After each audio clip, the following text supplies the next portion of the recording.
حضور صلی اللہ علیہ وسلم میدان میں اترنے سے پہلے صحابہ کو خطبہ دیا، پھر اللہ کو گواہ کرتے ہوئے کہا مالک گواہ ہو جا،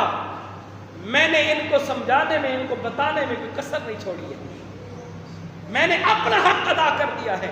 بس گھمسان کی لڑائی ہوئی، جنگ شروع ہو گئی، کافروں کی طرف سے ابتدا ہوئی، بس مسلمانوں پہ وہ بہادری کے جوہر دکھائے، وہ بہادری کے جوہر دکھائے۔ پھر کیا کافر ادھر بھاگ رہے تھے، ادھر بھاگ رہے تھے، عورتوں کی چیخیں تھی، بچے چیخ رہے تھے کافروں کے، ہر طرف سے ان کی پکار سننے والا کوئی نہیں تھا۔ مسلمان جدھر بھی رخ کرتے کافروں کو واصل جہنم کرتے جاتے، ہر طرف چیخیں تھی، جو اوپر کھڑے مسلمان وہ تیر اندازی کر رہے تھے، ہر طرف سے کافروں کے پھر قدم اکھڑنے لگے۔ حضور صلی اللہ تعالی علیہ وسلم فرمایا من یاخذ ھذا السیف بحقہ، حضور کے پاس ایک تلوار تھی، حضور نے فرمایا کوئی ہے جو اس کا حق ادا کرے، جو اس تلوار کا میں اس کو دوں گا جو اس کا حق ادا کرے گا۔ تو حضور کے ایک صحابی رسول حضرت ابو دجانہ، جن کی بہادری کی مثال شاید کہ رہتی دنیا تک نہ ملے، آگے بڑھے، عرض کی اے اللہ کے نبی اس تلوار کا حق کیا ہے؟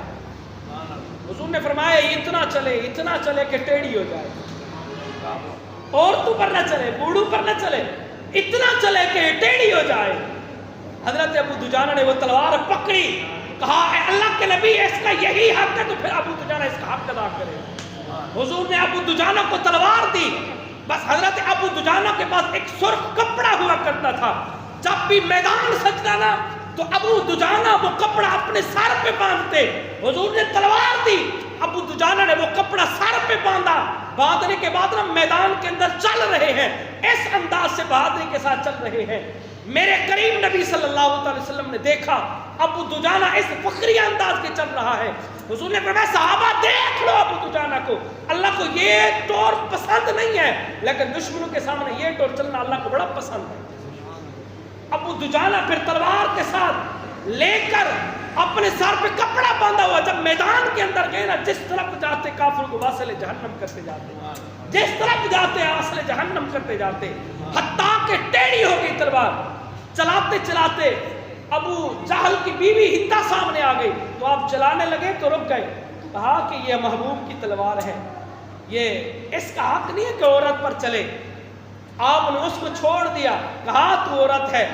اس کا حق یہ ہے، مصطفیٰ نے فرمایا چلتے چلتے ٹیڑھی ہو جائے، لیکن حق یہ عورت پر بھی نہ چلے۔ اتنے بہادری کے جوہر دکھائے کہ رہتی دنیا تک شاید کی مثال نہ ملے۔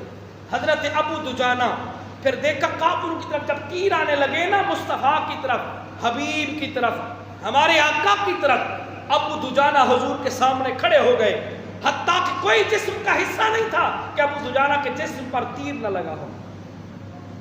وہ ابو دجانہ حضور کے صحابی رسول، ڈٹ کر حضور کے صحابہ نے مقابلہ کیا، حتیٰ کہ کافروں کے قدم اکھڑ گئے، پھر جم نہ سکے،